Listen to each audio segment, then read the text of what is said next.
मैं इस सवाल को शुरू करने से पहले ये सोच रहा था कि क्या ये सवाल है भी कि नहीं, और अगर है तो मैं इसको किस तरीके से शुरू करूं यहाँ पे आज। फिर मैंने सोचा कि बैठता हूँ, उस क्वेश्चन को दोबारा देखता हूँ। इसको मैं क्वेश्चन नहीं बोलूँगा, इस चीज़ को मैं देखता हूँ जो मैंने लिखी है, और मेरे दिमाग में जो आएगा वो मैं बोलूँगा। तो कुछ दिन पहले मैं एक प्रेस करने वाले के पास गया। उसकी कहानी ऐसी थी कि घर पे कपड़े बहुत ज़्यादा धुल गए थे, और कपड़े बहुत सारे थे धुलने के बाद, तो उसको प्रेस करना था। मेरी शर्ट्स थी, कुछ मम्मी के कपड़े थे, और किसी के पास समय नहीं था वो प्रेस करने के लिए। तो मम्मी ने कहा कि पास में प्रेस वाला बैठता है, तो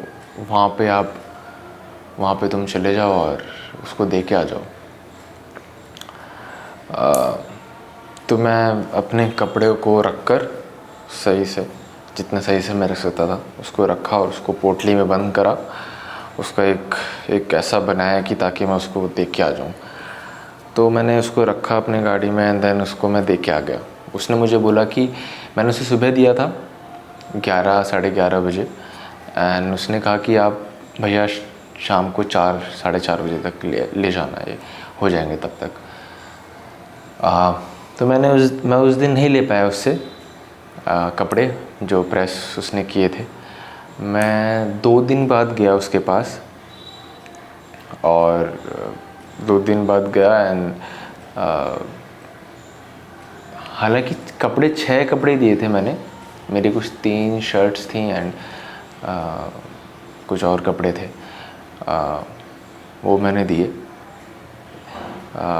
एंड देन जब मैं लेने गया वापस उससे, तो उसने मेरे को दिए पूरे प्रेस करे हुए, एंड देन मैंने वो अपनी गाड़ी में रखे, और मैंने उससे पूछा कि भैया कितने रुपए दूँ मैं आपको।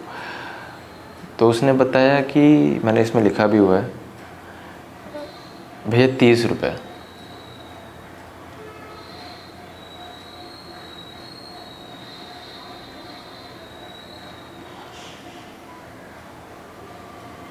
जिस समय मैंने ये सुना कि 6 कपड़ों का वो 30 रुपये मांग रहा है,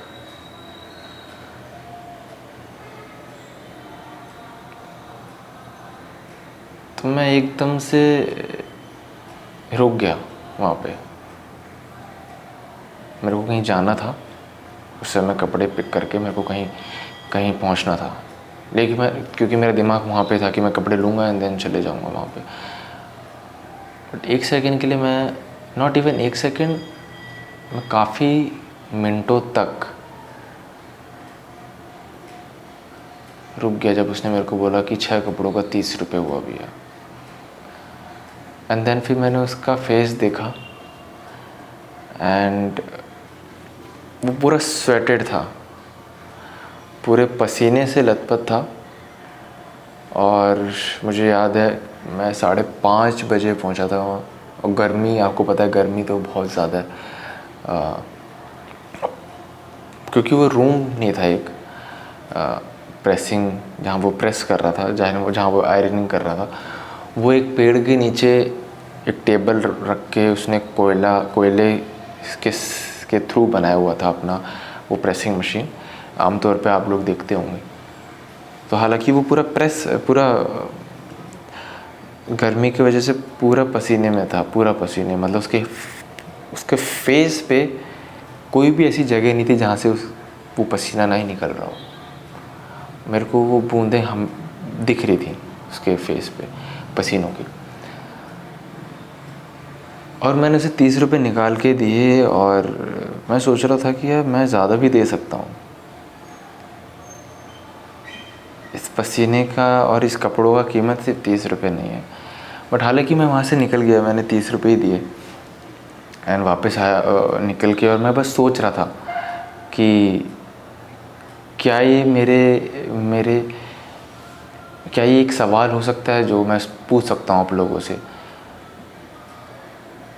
कि क्या 6 कपड़े प्रेस करने की कीमत 30 रुपये, एक कपड़े प्रेस करने की कीमत 5 रुपये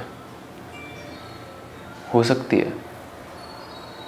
और मैं बहुत देर तक सोचता रहा कि, और मैं कैलकुलेट करता रहा कि अगर किसी बंदे को महीने में 30,000 रुपये कमाने हैं, अगर उस बंदे को 30,000 रुपये कमाने तो उसे कितने कपड़े प्रेस करने होंगे तब कहीं जाके वो 30,000 रुपये कमा पाएगा।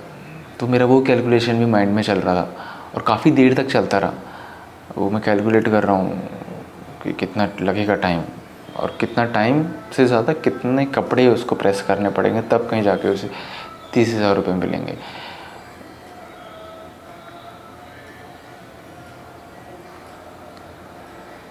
एंड देन फिर मैंने घर आके इस चीज़ को लिखा जो मैं आपके साथ अभी शेयर कर रहा हूँ।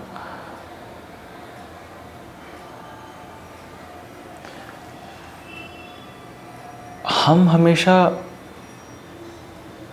काम के लिए भाग रहे हैं, सेटिस्फैक्शन के लिए भाग रहे हैं।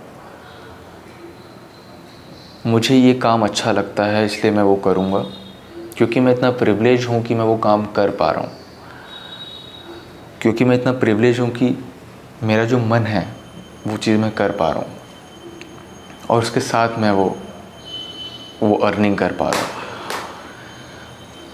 और वो अर्निंग से फिर मैं अपनी लाइफ चलाता हूँ। और हम उस अर्निंग से, क्या हम उस अर्निंग से भी खुश हैं?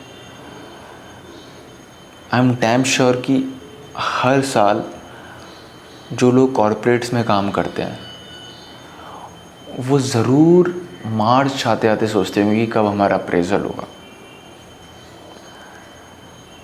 या वो ये ज़रूर सोचते होंगे जो कॉरपोरेट में नहीं है, जो ऐसी जॉब्स करते हैं जिसमें सैलरीज़ नहीं है, जिसमें पर प्रोजेक्ट वाइज है, तो वो भी ये सोचते होंगे कि मेरा भी इंक्रीमेंट होगा। आपका इंक्रीमेंट होगा, डेफिनेटली होगा। उस पैसों का आप क्या करोगे? आप घर बनाओगे, आप सेविंग्स करोगे, आप अपने लिए चीज़ें खरीदोगे, आप अपने टंग सेटिस्फेक्शन के लिए कुछ बहुत अमेजिंग चीज़ें, सो कॉल्ड अमेजिंग चीज़ें जो आपके लिए होंगी वो खाओगे,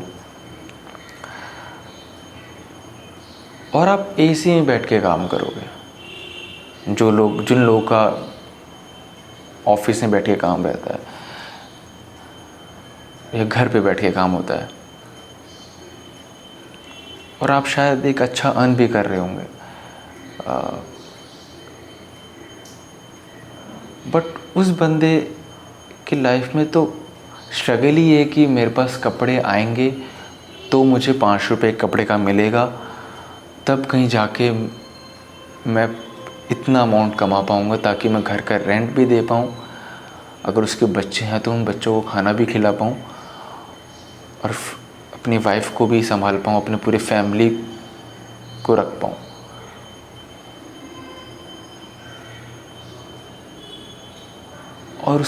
और उसका महीने का कुछ फिक्स नहीं है कि मैं इतना तो अर्न करूँगा ही करूँगा। मुझे ऐसा लगता है कि वो कई बार 30,000 भी कमाता हो, कहीं बार 50,000 भी कमाता हो, कहीं बार 20,000, कहीं बार 10,000, कहीं बार 15,000, कोई फिक्स नहीं है। और उसके अकॉर्डिंग उसकी सेविंग्स कितनी होती होगी आज के समय में, बहुत मुश्किल है। हम कितने आसानी से अपने ही कमाए हुए पैसे खर्च कर देते हैं, क्योंकि हम सोचते हैं कि ये तो हमारा ही पैसा है और हमने पसीना बहाया है इस पैसे को कमाने के लिए।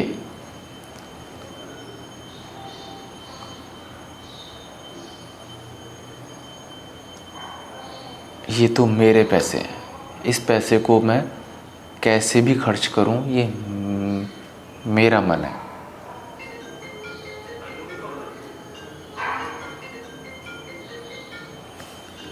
कॉल उठा लेता हूँ।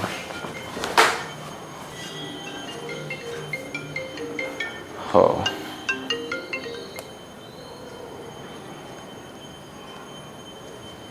प्रिय ग्राहक, अब मनी व्यू आपको दे रहा है 5 लाख तक पर्सनल लोन सबसे कम ब्याज दर पर। लोन पाने के लिए 1 दबाएं।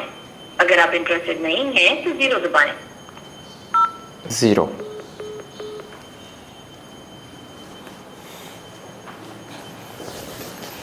हाँ, पैसों की बात कर रहा हूँ और कॉल भी लोन के लिए आ रहा है। खैर, तो कितना आसान है मैं ये बोल पाना कि मैं जो कमा रहा हूँ वो मेरी मर्ज़ी है, मैं कहाँ पे खर्च करूँ, कितना खर्च करूँ भी कि नहीं करूँ। लोग इस तरीके से डेफिनेटली सोचते होंगे, बहुत लोग सोचते होंगे, बहुत लोग नहीं सोचते होंगे, वो कॉन्शियस रहते होंगे कि मेरा पैसा कहाँ यूज़ हो रहा है, मैं कहाँ यूज़ कर रहा हूँ। बट मैं एक जनरली बात कहता हूँ कि क्या वो सिर्फ आप कमा रहे हो वो पैसा, उसके पीछे क्या सिर्फ आप हैं? उस जो आप अर्न कर रहे हो उसके पीछे क्या सिर्फ आप हो? उसको आप वो सवाल आप दोबारा पूछना। अगर आपका आंसर है नो, तो उसकी वजह जानो कि मेरा आंसर नो क्यों है, मैंने क्यों ना कहा। इसके पीछे और भी लोग हैं, मैं जो अर्न कर रहा हूँ ये सिर्फ मेरी वजह से नहीं है। और उनको